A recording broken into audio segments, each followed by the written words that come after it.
I am now ready for the questions. First question is from Raymond Tinaza of I will Bomboracho. only respond to the right questions. The wrong questions, you can just float it. I will not waste my time explaining something which is ridiculous. I know, but it's just it's the way it is, actually. I have been in this business for the last 40 years. I am ready. Are you? Yes, sir. Wala. Well, takot. Uwi na tayo. Yes, sir. Good evening, sir, Mr. President. First, congratulations for successfully hosting and chairing the ASEAN and also the Filipino people. The first question would be on a domestic concern. Sir, what could be we can report to our countrymen the gains that we have as a republic, and what are the most important concerns that we have elevated throughout the ASEAN summits, especially to the dialogue partners? Half of the time during the interventions actually was the issue of terrorism. Everybody's scared with the new vow of dying just suddenly in the explosion of any whatever. We vowed to work closely. We discussed it in the confidential meetings. We have agreed on so many things to enhance the defense of our country. But unfortunately, these are the things which I cannot really talk about in public. I said most of the time, and of course I'd like to ask you to join me. All leaders of state there mention about the heroism of our soldiers and policemen.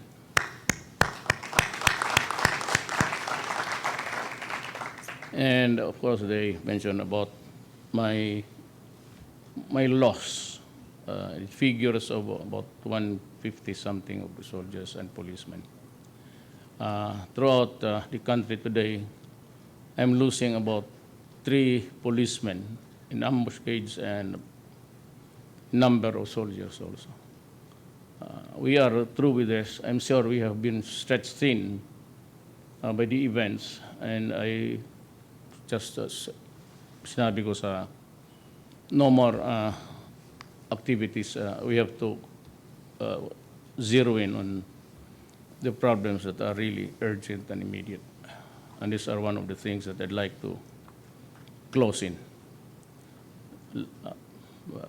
Insurgency and the atrocities committed against peoples and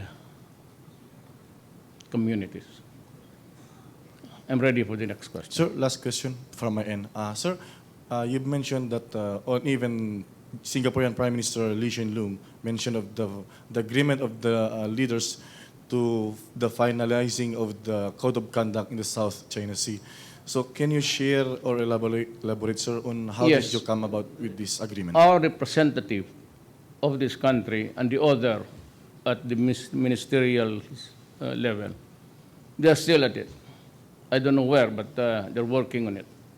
And China has graciously agreed to a code of conduct, and it binds itself to the agreement. And the overflight in space above and the use of the China Sea will proceed, and it was a promise of China, unbridled, unfettered.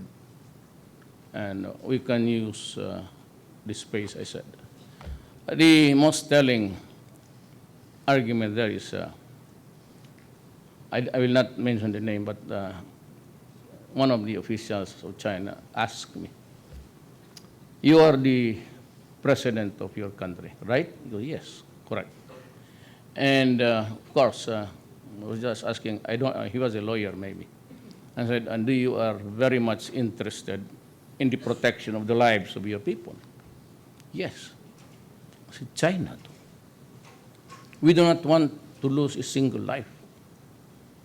just because we are quarreling over a vast expanse of water. This is something which an age-old problem. And I said, let it be. We'll just observe certain norms of conduct. And we were pressing China to set a date. And China said, do not just hurry up, but we will consider really fast-tracking this code of conduct. And maybe the reason, why only now? Well, it's only now that we have talked as claimants. Taiwan is claiming a part of our seas, and a part of that sea is also being claimed by China.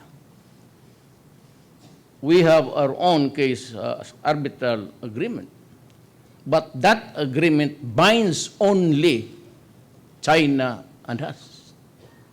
It does not bind us to the overlapping territories also in the south, which is also being claimed by Malaysia and Indonesia. And so if you stake a claim and you talk to China alone, by the time you have resolved the dispute, there's other claimants, and I said you cannot bind them because they were not parties of interest. And that is why we had to wait for that occasion where everybody should be present and agree on some code of behavior, and that is conduct, otherwise known. Ganun eh. Hindi natin matapos, masabihin mo, puntahan mo yung China, give them a copy of the arbitral ruling. It does not end there. If you start to claim upwards, there's Taiwan also claiming a part of what is being claimed by China itself. And this Vietnam having a problem also with China and those certain islands there. So the only way is really to talk, dialogue, ask for a peaceful resolution, and how can we go about using it's a West Philippine Sea or China. Does not really matter at this stage. But I have told them, and at every time that we talk about claims and ownership, I've always, in the presence of our military generals, I told China that I will have to confront China on the arbitral ruling once, maybe during my term. But as of now, we are not ready to fight. As a matter of fact, President Trump toured the whole region, talked to China. They are now friends. And that is what China also responded to the questions of President Trump. President Trump, I said, I agree with you. We cannot start a war. And with the North Korea crisis looming ahead, there are dark clouds there. We better pray. Yeah, in a nuclear holocaust, the only refuge, I think, for our people will be to pray. For if those bombs explode everywhere and anywhere, this region will suddenly become arid. We cannot plant on anything. And to consider the destruction that a war would cost us. And to think that we are not even interested in that issue. But for the reason that Kim Jong-un is toying with his nuclear bombs, that's 200, 300 more powerful than what was dropped over Japan during the last World War. And if all of those missiles and the ICBMs would explode, that would mean the end of humanity. I guess that is just really the theory of God, because there will be some cleansing, and He will create another planet, out of the ruins and over the lives of the whole mankind. That is the problem there. So we have to proceed with caution. And I heard somewhere that Korea has committed not to draw the first blood. But whoever pulls the trigger first, the first one would blink. Is that it doesn't really matter. The fact is we cannot afford a war. Nobody has that luxury at all. For Korea, the rest of the Western world, for us would want to maintain our neutrality. And I said it would simply cause the destruction. It will be the end of everything. That is what we are worried about.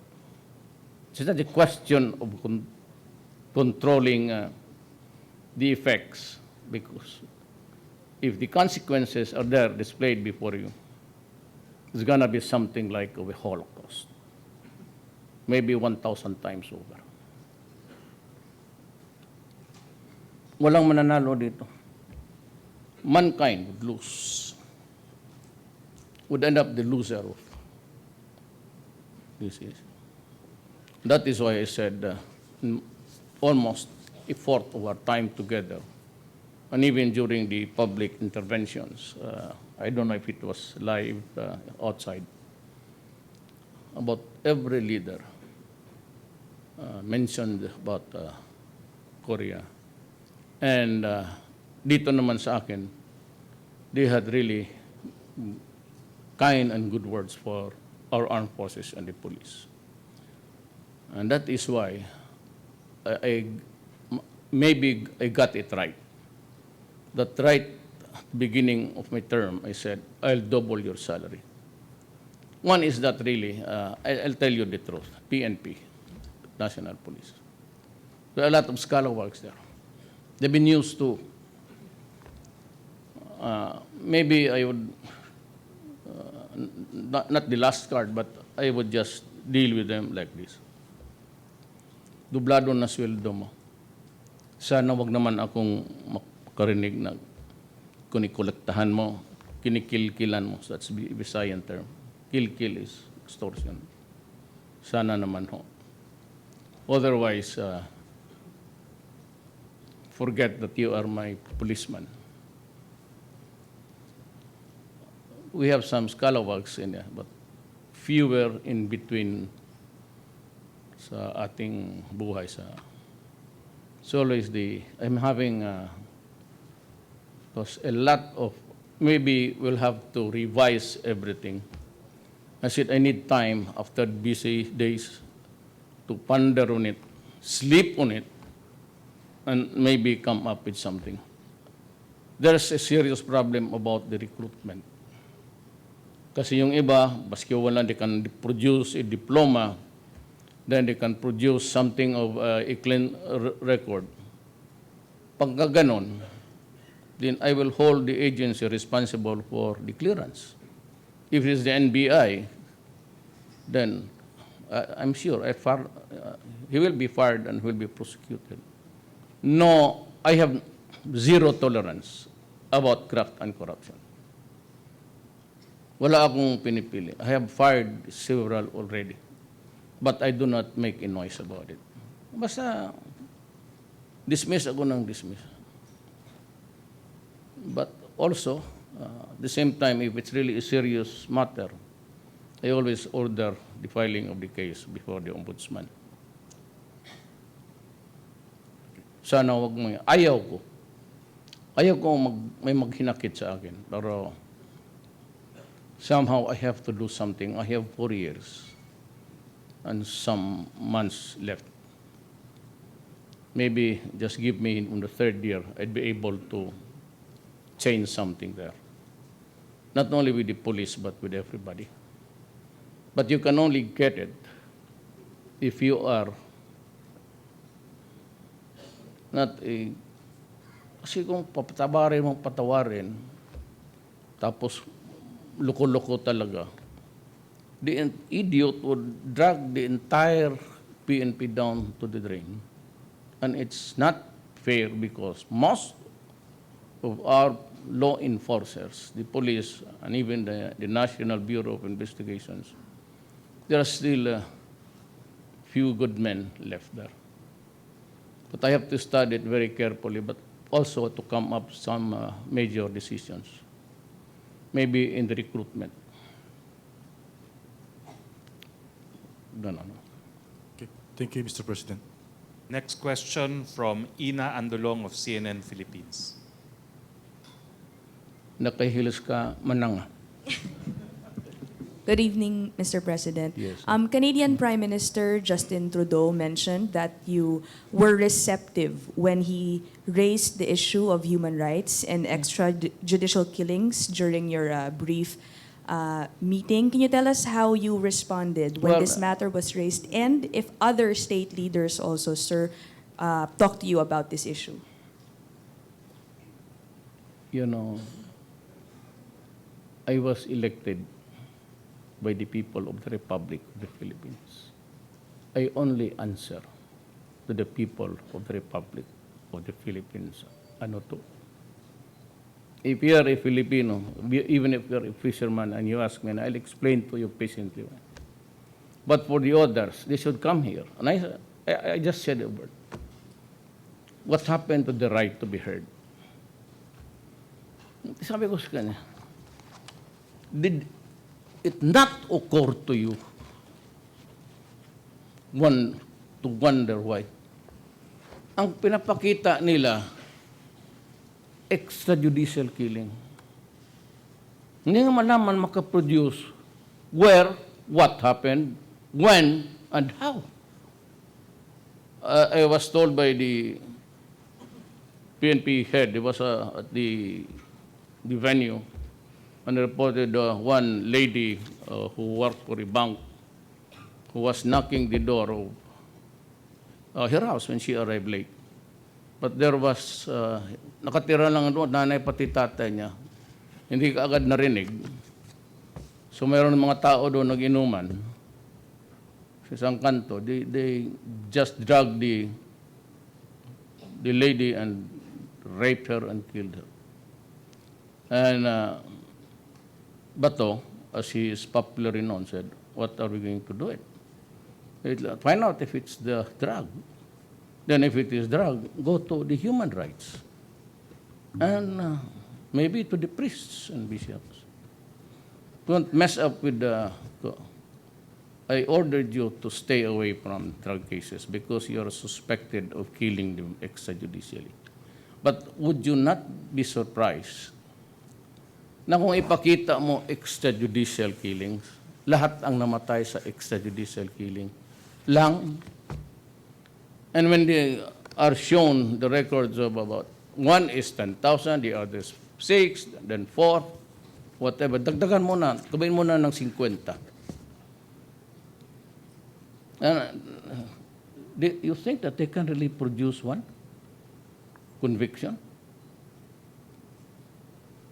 Mula, how? Kasi maglapit yung mga galing EU no, sa labas. Sabihin sa, it's a social problem. As a matter of fact, it is a health issue. Fine. Then I'm now facing a guy who understands the problem. But pupunta sila dito yung figure sa extrajudicial killing. How about the other side? When did the Philippines become a narco-politics? Who was running the industry? How many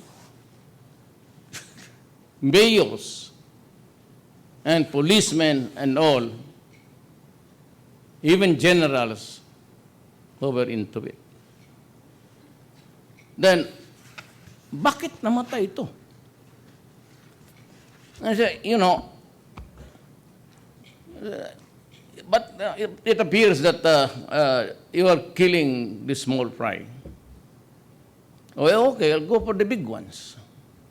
Now, why is it that it is rampant in community is blighted because shabu is sold to the poor.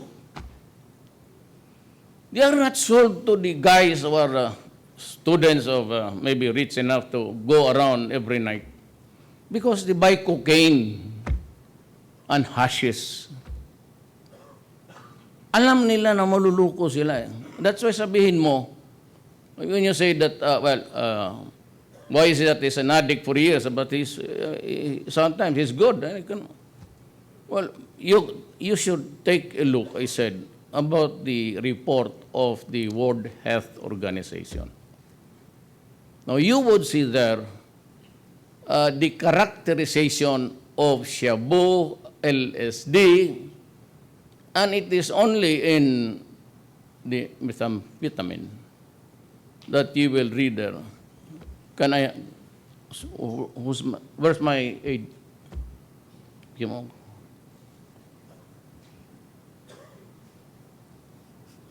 Yung sa United Nations? It is a document of the United Nations. And Calamard she came here tagging along that doctor, a black guy. And he had the goal to say in public that, drugs do not harm the human beings. I was really appalled by. This is international. This is the second time of unity. International Narcotics Control Board, precursors, United Nations. And there is a characterization of which the effects of everything. I told my staff to make this public. Not because I want to defend myself. I told you, and it will be the rule until the end of my term, to the last day. If you destroy my country, I will kill you. No doubt about it. If you destroy the young, the youth, our only assets, because generally we are really very poor. Most of 98% cannot afford to buy a coffin or even to go to the hospitals. And I'll just give you this precursors to you. There's I don't know where it is, but there's and it is only in methamphetamine that you will see that the effects are bizarre, violent, ano. So, before I left for, there was this is the one. Where's my bong? Nagpagbuhat ka na, bigyan mo sila. There was this bizarre guy who decapitated his wife. And he went out of his house shouting, "Do not worry, I have killed Duterte." Look at the description of all others seems to be okay, except that there's just an impact on the body, but it's not so frightening. But shabu, because pangita ato litrato, pangita ato mga pictures. You gave me one that was already opened. Here. My aide is from the army, and she's the one bringing this all the time. Cannabis. Well, cannabis is, in the effect, cannabis smoke contains 50% more tar than the high tar cigarettes, which puts users at an increased risk of lung cancer and other respiratory diseases. Good for you. You want that, then you smoke cannabis. So with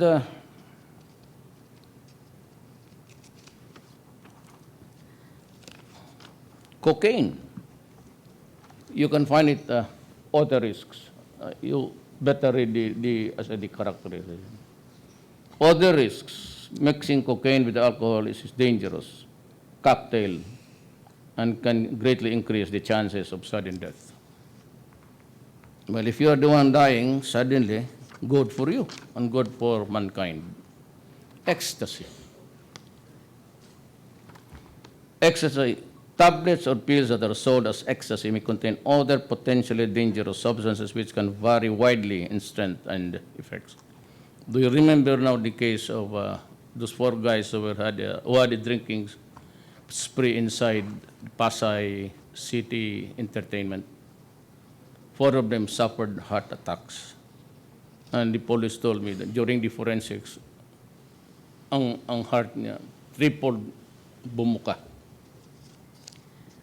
Those are, as I said, these characteristics. Heroin. Other risks, users risk overdosing on heroin, which can lead to coma and death through respiratory. This is very popular among Hollywood stars. But even here in the Philippines, you cannot be a legit member of the industry if you are not into drugs. I'm sorry to say this, but not all, but most of them.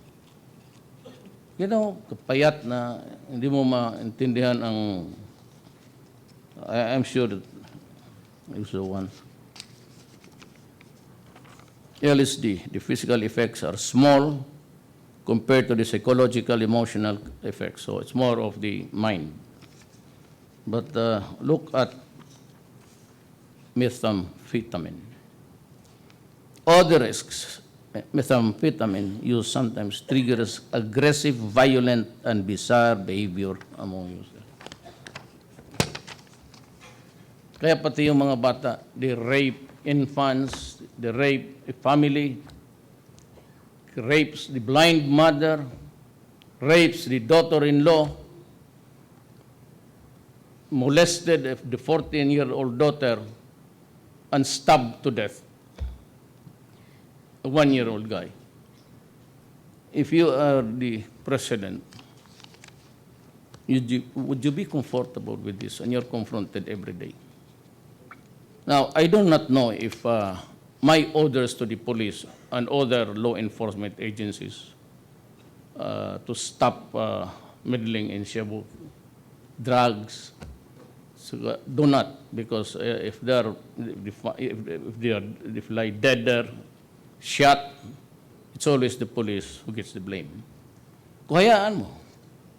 Now, there was this report that the parents wanted to see me because yung the daughter who works for a bank came late one night and maybe it's raining. The old couple could not hear the sound. That's one of the sad stories. And that what puts me to a rage. Because those are the people who cannot even defend. When you rape a baby, what am I supposed to do? Judges. There are a lot of judges on the tape. Fiscals. There's one idiot there. He's been prosecuting cases, 1,000. And no conviction. And so also for the judge. I can review it. But I am warning everybody. I cannot tolerate this kind of idiotic work. Either you stop, go away, tie yourself a rope around your neck. Do not hang yourself, but make sure that you are tied to something solid. Because if I see you doing these things, then maybe, just maybe, the criticisms will turn out to be correct. Sir, Yes. going back to my question, so tama po ba, you responded to Prime Minister Trudeau's concerns over killings by I said, explaining to him the news report? I said, I will not explain. It is a personal and official insult. That is why you hear me throwing down epithets, curses, nagmumura, bullshit and everything. Because it angers me when you are a foreigner, you do not know exactly what is happening in this country. You don't even investigate. You only show before the United Nations a record of how many persons died you claim to be extrajudicially. I said, I do not. I said, well, you can investigate, find out. Look, guys, what I am really asking, and before, a lot, they were all there. I said, why don't you investigate first and find out the truth? Whatever happened, why are you not giving us in government the simple rule of the right to be heard? Well, somebody here picks up the records of dead persons and they go there. You know, my advice to everybody, the ones that I cursed publicly, is do not get your documents from the opposition and from the communists. Because I said they are all falsified. Maybe I would say as a reality that there were some killing extrajudicially. But as always, I order their arrest and detention, just like what happened in the Caloocan case. But you will be hearing more of it. Keep track of that record because in the end, you would know the real truth. The truth is the truth of the accused policemen and the truth of media and everywhere. There are two. When it is a case, do not conclude that this one is correct. Give him the benefit of doubt and the right to be heard. Then, at the end of the day, you'll have to make a choice. Ganun lang yan. Next question from Alexis. No, I have signed her for ages. Pabigyan na natin. Magsama ang loob niyan. No, it's okay, sir. But Hindi naman huli to- na lang po ito, sir. Can Mahal you ang tawa nito. Sir, can you tell, this is about your meeting with U.S. President Donald Trump. You mentioned just now you used to curse leaders or countries, among them the U.S. in the past. Now, after your bilateral meeting with Donald Trump, your spokesman said that there will be a marked difference in the relationship of the Philippines and the U.S. How so? Insofar as this issue is concerned, I said, I will answer the fisherman and the farmer, and I will explain to them patiently why it is so. But I will never, never allow a foreigner to question me. It's an insult, and that is why what you get is a bullshit from me. If you want, you just take a list. The prudent thing to do is ask for a list. And if your unit or whatever company is rich enough, then ask them to fund your investigation. Sir, I'm asking about the U.S.-Philippines relationship moving forward after your bilateral meeting. It has been a forward movement. My quarrel with the U.S. is not the government and the people. That would be idiotic also. My quarrel as people there in government with different policies. You know, I'm not, but I gave them something. Along the way, it's about time that you really know. Read this. It's all there. Go to the people and anyway, maybe one of them will also be interested to go to the United States. Watch out for these guys. Thank you, sir. Next question from Alexis Douglas Romero of the Philippine Star.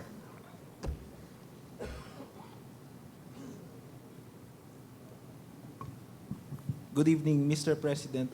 Considering your criticisms and issues against the European Union, did you take the opportunity to raise them with European Council President Donald Tusk on the sidelines of the ASEAN-EU summit? I think they were with the same group when I said whatever happened to that precious phrase, it's a Western thing, the right to be heard. So you relayed the same message to him as that of Prime No, I Minister? was the one who injected the topic. He was not at all interested. There were a lot of TV. The TV was working there. He did not. He did. I made the intervention, and I inserted in the matter of extrajudicial killing. Okay. And how, so whatever happened, you thought about democracy. Now your heart bleeds for the criminals. And I said, I've been telling you, I've been mayor I'm now will be something like 40 years in government. I know, because I saw several times that they really fight it out. Good for America, because it's still the poppy derivatives, marijuana. But I said, remember I said, do you remember it? I just uttered it 4 months ago. And I said, it is a crisis of the proportions you'd never know. Once shabu enters into the mainstream market, you will discover to your sorrow that you have a very, very serious problem. I did so with 100,000, distribute shabu among and you'll be horrified. Because it sinks. And I remember, and I'm sure you remember that also, that you saw that footage where a doctor in the company of, what's her name, Calamard. So why would I,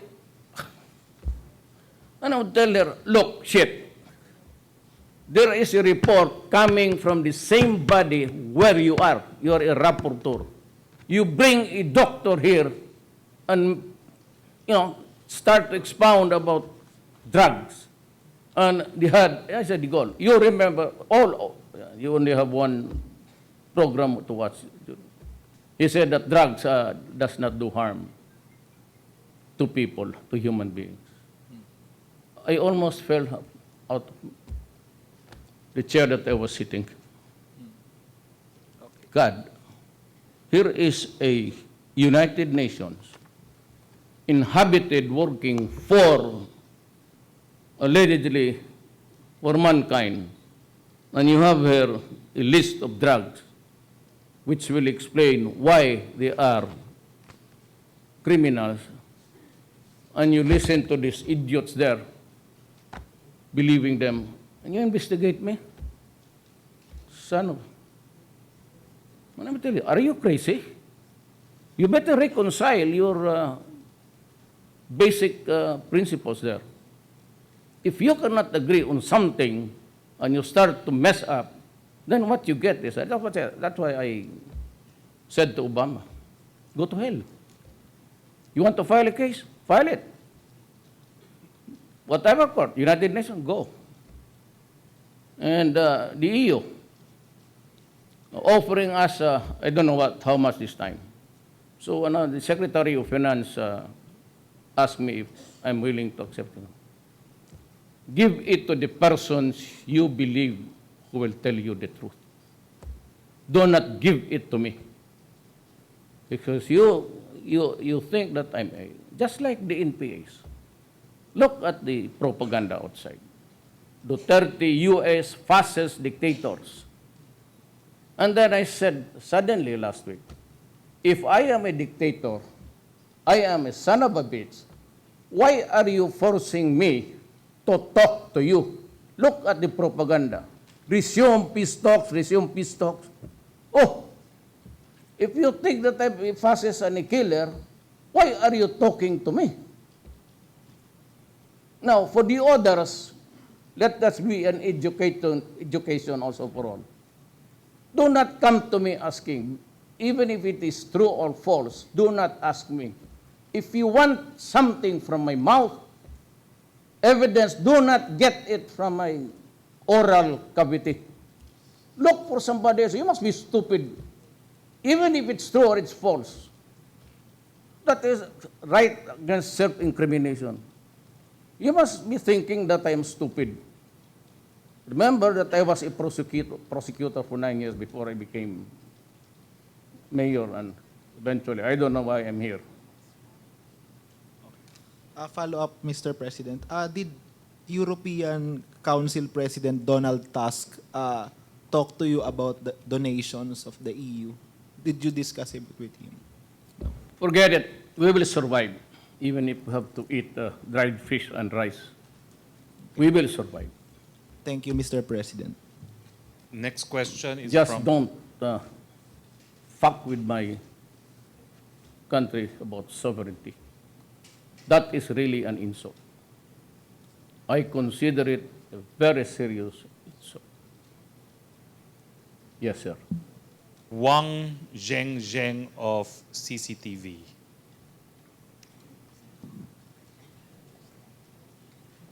Evening, Mr. President. Yes, ma'am. I would like to know, because this ASEAN-China summit, our Prime Minister Li Keqiang gave a 5-point proposal to commit to work with ASEAN to build a common idea, common prosperity, and common responsibility to a shared future. So I would like to know how's your comments about this, and what do you see the Chinese new leadership's diplomacy? Thank you. You know, if you have read book 100 Years Marathon, you'll get the so many answers to your question. But it is something which is really a matter of geopolitics. You know, geography is always changing. Like Africa, it used to be what? An assembled of tribes, Arabs there.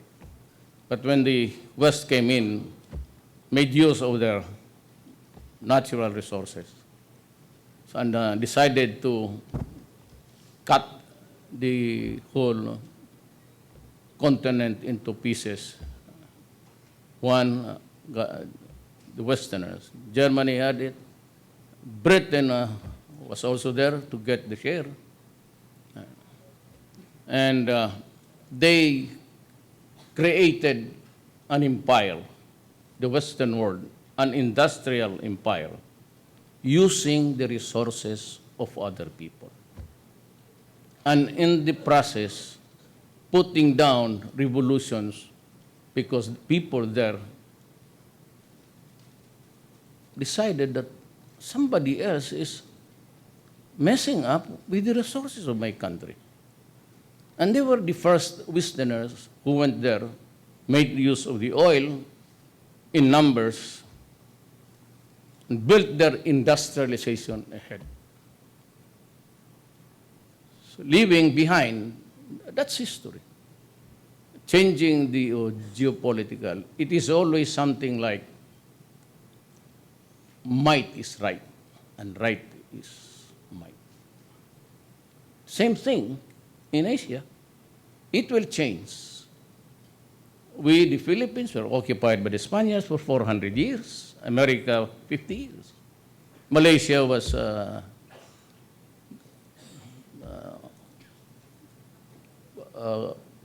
gift for the British, and Indonesia under the Dutch.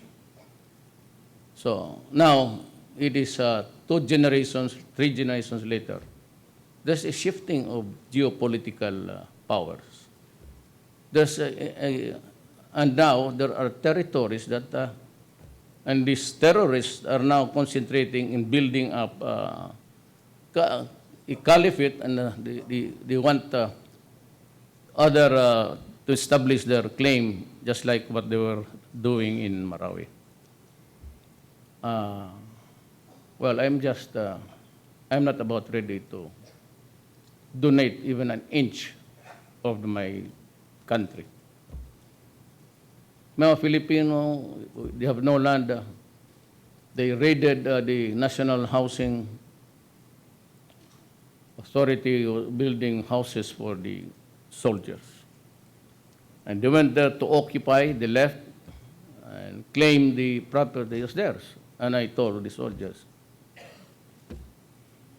Leo, I'll just build you a new one, much bigger. The concession was, or the common was, just leave them. Give it, it's your Filipino brother.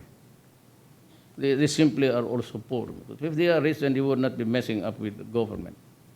So Kadamay and the rest got the properties, and I said, go away. Let's go back to the camp and let's have save enough for. That was my dream, but the Marawi siege happened, and so even if I have the property, I could not build the houses for the soldiers. It just a sacrifice. You have to sacrifice for your country. I said, I look for the money somewhere. But to be accepting dollars from a country who thinks that you're a killer, why come to us and offer something? Keep your money. Do not meddle up with the sovereignty of nation. Do not impose conditions. I am not about to. We are not rich. We are poor. A third world country. But you do not bargain the dignity by accepting their money, and they would make conditionalities that are not really acceptable to us, because it trims on the edge of violation of our sovereignty. As president, I have to protect the sovereignty of the Republic of the Philippines. I have to maintain that even at the expense of being pictured as a birdogo, an executioner.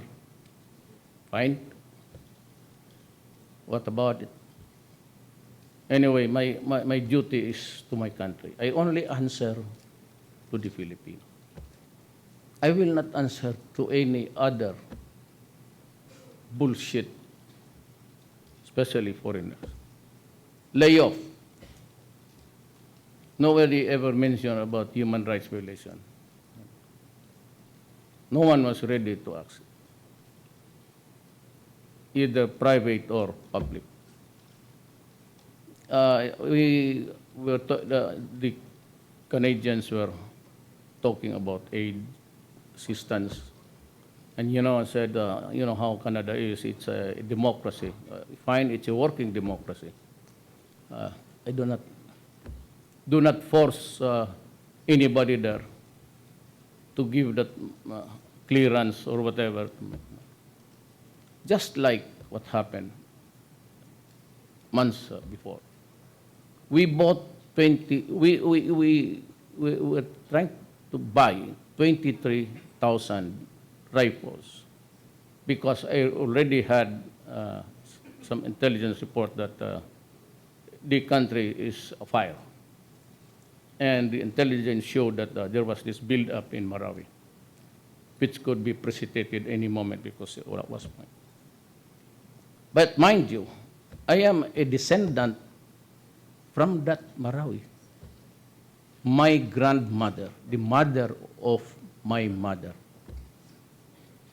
And you would see how painful it was to give the order for the soldiers to go in. And what took the military so long? Not their fault. It was my order not to touch the mosque and the Holy Shrine because it will inflame the Muslims everywhere. And they were asking for clearance to bomb. Certainly not. I will not allow you. And into the 4th month, they decided to confront me. We cannot go there without, because our losses, the lives, were breaching the 100 mark. I think I lost something like 167. But in Mindanao, I've been telling you that Shabu was fueling terrorism. And because that was really an issue, Nobody would believe me. But I was warning because I had some relatives telling me that there is something there which is about to explode. And if you remember, I was warning every day, everybody, do not force my hand into it. I was actually directing my statement to the terrorists. Because if you do, I will not hesitate to declare martial law. So when they started the siege, I said, and you asked me, all of you media, when will this end? I cannot really destroy the place because there it's the interest of our country. There are 2 million Filipinos, laborers and domestic helpers working there. Then if you do not use your coconut, that is something that will be out of control by that time. And so I had to explain, because I was holding the military. They were in near desperation because the losses were. I had to call everybody. Some kings, and I said, I cannot hold the military longer for 6 months. Maybe they will shoot me. And I said, I have to. Finally, I said, well, I gave to Secretary Lunasana. So just confer with your generals and you decide how to win the war. And so it did. But I told the Marawi guys, I will rebuild Marawi. And I'm looking for money. So you would have noticed the tax collection is good under Dulay. We have been able to force taxpayers, airlines who never paid anything. And during my term, I said, you have to pay or I will sell your planes. Make your choice. And the elite of this country who were holding government lands, making business out of it without even turning a single centavo to government who rightfully owns property. And at then I said, look, but maybe I'm toying the idea. I will sue you for plunder. Plunder is non-bailable. So you guys, you return the money now. Because if I file a case against you, when the case is filed in court, you cannot bail yourself out because it is non-bailable. All of you, I said, and I was addressing to the elite of this, 400 of society, they say. Do not find refuge in my.